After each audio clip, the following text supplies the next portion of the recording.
তো প্রথমে জানাই আমার সকল বন্ধুকে শুভ মহালয়া। মহালয়ার সকালে আজকে আমরা একটু বেরিয়ে গেলাম। চলো দেখা যাক কোথায় যাচ্ছি। তো বেরিয়ে গেলাম, আমরা বাইক নিয়েই বেরোচ্ছি। বাবুঘাটে আমরা গেলাম না, কারণ বাবুঘাটে অনেকটা ভিড় হয় আর অনেকটা দূর। আমাদের বাড়ি থেকে সামনেই একটা জায়গা আছে বজবজের এলাকায়। তো এটা হচ্ছে বজবজ এলাকা। এই যে ব্রিজটার ঠিক তলা দিয়েই একটা রাস্তা ঢুকে যাচ্ছে, আর ওই ভেতর দিয়েই চলে যাব। একটা রেল লাইন পড়বে, রেল লাইনটা পার করেই সরস্বতী ঘাটের দিকে এগিয়ে যাব। এই যে এই ঢুকে যাচ্ছি এই গলিটার মধ্যে, এখান দিয়ে একদম সোজা রাস্তা। আমরা কিছুটা কাছাকাছি চলে এসেছি, প্রায় 10 মিনিট আর বাকি আছে। এখানটা করেছে হচ্ছে বাইক রাখার জায়গা, গাড়ি রাখার জায়গা।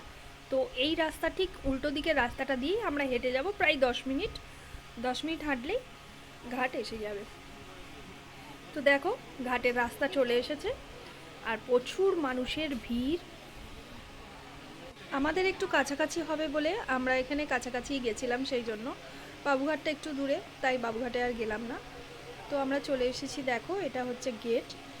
এটা কিন্তু একটা শ্মশান, প্লাস হচ্ছে গঙ্গার ঘাটটার সব কিছুই আছে। তো আমার হাজব্যান্ড যাচ্ছে, ও আগে একটু এগিয়ে গেছে। এই যে ঢুকবো এবার গেটের সামনে দিয়ে। দেখো কতগুলো মন্দির আছে এখানে, দেখাই তোমাদেরকে। প্রথমেই ঢুকেই দেখো একটা সুন্দর বজরংবলীর মন্দির আছে।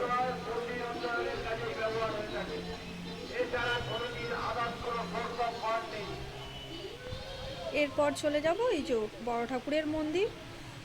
পাশাপাশি আরও অনেকগুলো মন্দির আছে। এই দেখো কৃষ্ণ মন্দির আছে, কৃষ্ণ মন্দিরের পরেই আছে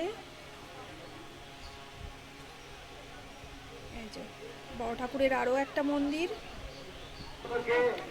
এখানে কালী ঠাকুরেরও মন্দির আছে। চললাম আমরা ঘাটের দিকে। এটা হচ্ছে নাট মন্দির,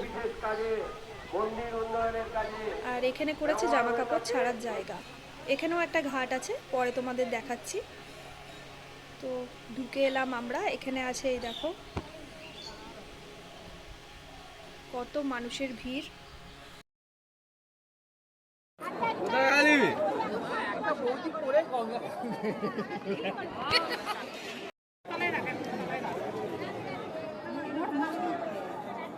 তো দেখুন এখানে একটা জায়গা দেখাচ্ছি, এই যে কবরস্থান এখানটায় আছে, আর এখানে আছে মন্দির কৃষ্ণের। আমরা চলে এসেছি এই দিকটাতে, ঘাট থেকে এই পেছন দিকটাতে। এই দিকটায় পুরো কাদায় একদম ভর্তি, পুরো সবাই এখান থেকেই দেখছে, যদিও যারা নামে না আর কি। আমি যাব, আমার হাজব্যান্ড নেমেছে চান করতে, তারপরে আবার আমি নামবো। তো এই দেখুন ভিড় সব। আর এটা আমাদের এখানকার গঙ্গা। এটার ভিডিও আগে কেউ হয়তো করেনি। এটার নাম হচ্ছে সরস্বতী ঘাট।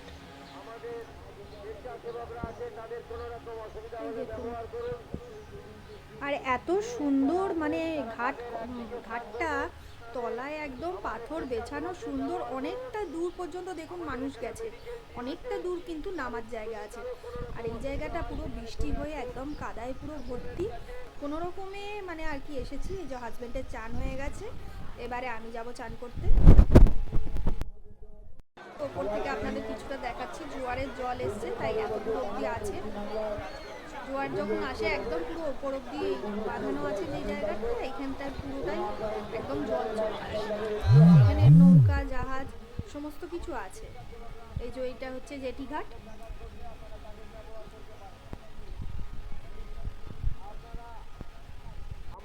খুব সাবধানে মানে আমরা আস্তে আস্তে এই জায়গাটায় এসছি, একদম কাদায় ভর্তি পুরো জায়গাটা। ভীষণ সুন্দর এই জায়গাটা, দেখো এই যে বাঁধানো রয়েছে সব। তোমরা আসবে এখানে, ঘুরতেও আসতে পারো বিকেলবেলার দিকে।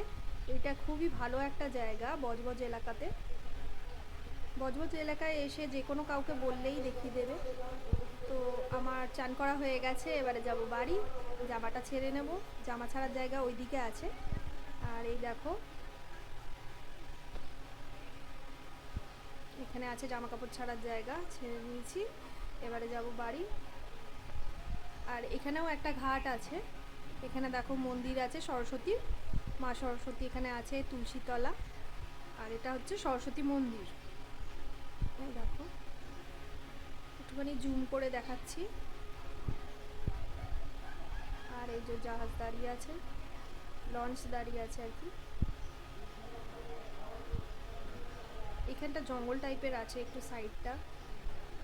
তো আমরা বাইরের রাস্তায় বেরিয়ে এলাম। আর এখানে দেখো তৃণমূল থেকে খাওয়াচ্ছে বোঁদে, লুচি আর তরকারি।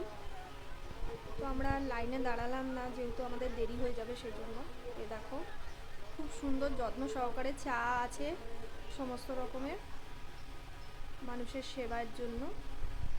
একটু টিপ করে নিলাম, করে নিয়ে এবারে বেরিয়ে যাব বাড়ির পথে।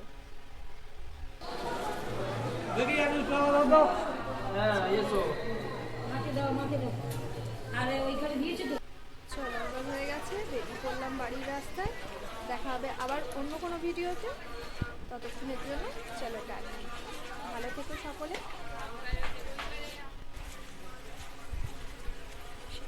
বেলা বাড়ছে তাই লোকজনও একটুখানি কম হয়ে আসছে।